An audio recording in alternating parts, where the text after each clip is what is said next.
What's up, YouTube? I'm Zero Zeus. Welcome back to another Dragon Ball Super video. This is going to be my Dragon Ball Super Manga Chapter 59 review. Please like, subscribe, share, and comment. Thank you for watching. And let's get right into the video because I've been at this all day. And to be totally honest, the way that my internet and stuff is working, I'll probably end up uploading this super late. And I'm so sorry about that, but it's just like, I don't know what's going on. I don't know, but sorry about that. But anyway, let's get on with the chapter because now it's just like it's so hype and it's so hype and this is definitely not my video in the background, and I just needed something to use because I can't make my videos like I usually do because of my internet crisis right now. But anyway, on to the topic. Goku finally fights Moral Ultra Instinct Omen. I kind of like Ultra Omen. It sounds cooler than Sign, but you know, either way it's cool, right? And basically we get to see, I like how throughout the episode, I don't know if Moro was acting or what he was doing, but if he was acting, he was doing a really good job of it because he just seemed like starstruck every time like Goku would pull a move. Like in the beginning, it was so cool. Like he did the usual thing, like he not the usual thing, but if I'm not mistaken, he did the same thing in the Jiren. And he was like punching so fast, and he was like kind of using the air to blast Moro with, right? And he was just going in on this dude, man. And I'm not gonna lie, like it's not like Moro tapped out or something, but I'm just saying, like, he was getting beat down. And it was like about time to see that, right? Even though, you know, by the time everybody gets the rug pulled from under them, right? But anyway, we'll get into that a little bit later. But we're just gonna explain how the fight's going, right? It just at every turn, Ultra Instinct is wowing, and you know in the back of your mind, like that you have this little suspicion that it has to be something with this transformation. Like it can't just be like the last time he turned into the full thing. Like look what it did to him, and even though he's just Ultra Instinct Omen, right? It's like he still has to take some type of penalty, or it's something that comes with that, right? So it was like something to look out for, but it just like it was wowing me. I don't know, the way they were drawn in the chapter, they just look. The chapter would look like a whole snack. I'm just gonna say, just to come out first and foremost, it definitely looked like a whole snack. I can't take that away from Goku. Just I don't know. They even like it's so many old things, not old, but like from the Tournament of Power, I've seen them do, and like they brought it back. Like you know the maneuvering, the moving while he's doing the Kamehameha and stuff like that. Like that's too cool. That's too cool to say the least. But like I keep saying, my boy Moro still has his ace in a hole the whole time. Like even though I'm telling you that these things are going on, he still has his ace in a hole. Like he can still take his energy. And you know, this like they keep mentioning that throughout the fight. It's like something to look out for. Like but still I really didn't want it to happen. I really didn't want nothing like that to happen. Like I just wanted it to be a fair and square fight, and it was kind of like that. It was definitely kind of like that. Like Goku made it kind of like that.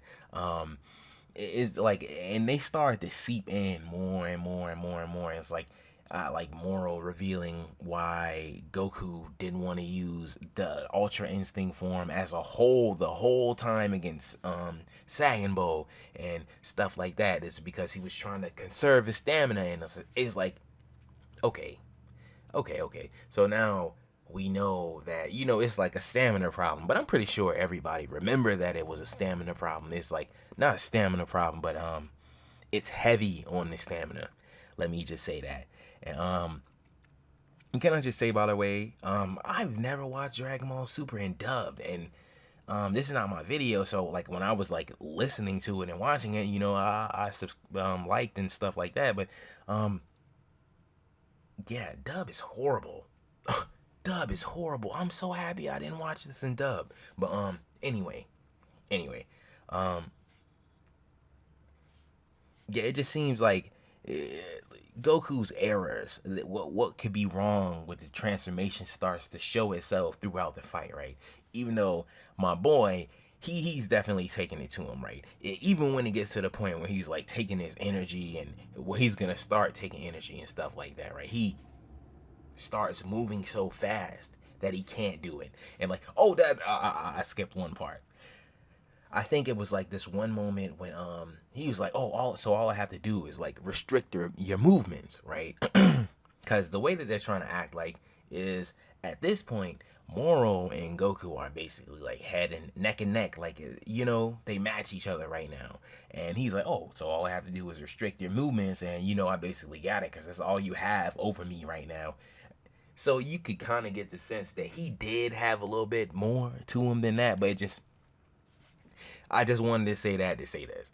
Okay, he did this little thing where like I don't know, he used his magic to like it covered his hands and stuff, and it like restrict his movements, and you know, Moro laid it into him, but Goku basically broke out of it with no problem. Like it was like really cool. I can't think of what it reminded me of. You know what it reminds me of? It reminds me of Vegeta, Goku and Vegeta, and you know, he was like stuck in those rocks. Vegeta had him stuck in those rocks with those rings around his wrist. That's what it reminded me of. But it was really cool. It was really cool. He basically breaks out of that, and like I said, he's just showing off the transformation. It just looks so great, but it still has these downsides, which that's, you know, everything has a downside to it. It can't just be perfect all around, but so it starts to show itself. And either way, you know, like I was saying before, he starts to move so fast that Moro basically can't take the energy because he can't sit still long enough for him to do it right. And he actually gets the chance to do it right because so closer to the end of the fight, he starts to act like, well, it looks like Moro is like beat, basically. Like Goku got it in the bag. That's what it looks like. And he just ups and does what every villain does. You know, well, you thought this is all that I had? Oh, shit. And he just, you know, he just turned all swollen and stuff. And he just, I don't know, him getting a little bit bigger. Don't get me wrong. Throughout the fight, he was getting bigger and bigger and bigger and bigger. But like you could clearly see the difference from this panel, like a page ago to this page. That's what I'm saying. And he basically gets behind Goku and he absorbs all his energy. He does his thing like he usually does, right? And I'm like, oh man, this is what everybody's been talking about. I really didn't want this to happen. And my boy Goku, they like cut the mirrors talking to Beerus, and well, Mirror's talking to Whis, and Beerus basically asking Mirrors, does he know any good recipes? I don't know. He's always concerned with food, but and he starts to explain how yeah he did a good job in training him, but like, I guess he still has problems with the form, you know, like he still doesn't have everything down packed. And maybe, you know, if he just uses it a couple more times, you know, in the future, and, you know, like has more fights, Ultra Instinct centric, then, you know, maybe he might get a hold of it like that. But for now, it's kind of like Golden Frieza. Like, that's what it makes me think about. Like, when he first showed up, and it's like he was so powerful and stuff, but I guess he couldn't maintain the form for that long. So yeah, that's one thing I wanted to throw out there. And you know, they basically dropped that info bomb on us, right? And then they cut back to the Goku and Moro, and it's looking like it's over for Goku. He's like regular and stuff, and then he just like, oh well, I know Mirrors, and you know he was basically telling me about the stamina and stuff, and you know the penalties, the restrictions, what I shouldn't do and what I should do. And I guess I think he was like, I don't know what he said about stamina, but being stamina steady isn't really his style. And I don't know, he just turned back into Ultra Instinct Omen. I'm like, yeah, I don't know, it just made me super hype. And not to mention, like, Vegeta, he's sensing the fight from where he is. Like, he's still training and doing stuff, and I like how they just cut and just show what was going on with him. But I'm gonna end it right here because like I have other videos to move on to. We'll talk about that later. But this is the end of the video right here. This has been my Dragon Ball Super Manga Chapter 59 review. Please like, subscribe, share, and comment. Thank you for watching. And if you watched, thank you, because I'm like super late, but thank you. And I'll see you next video.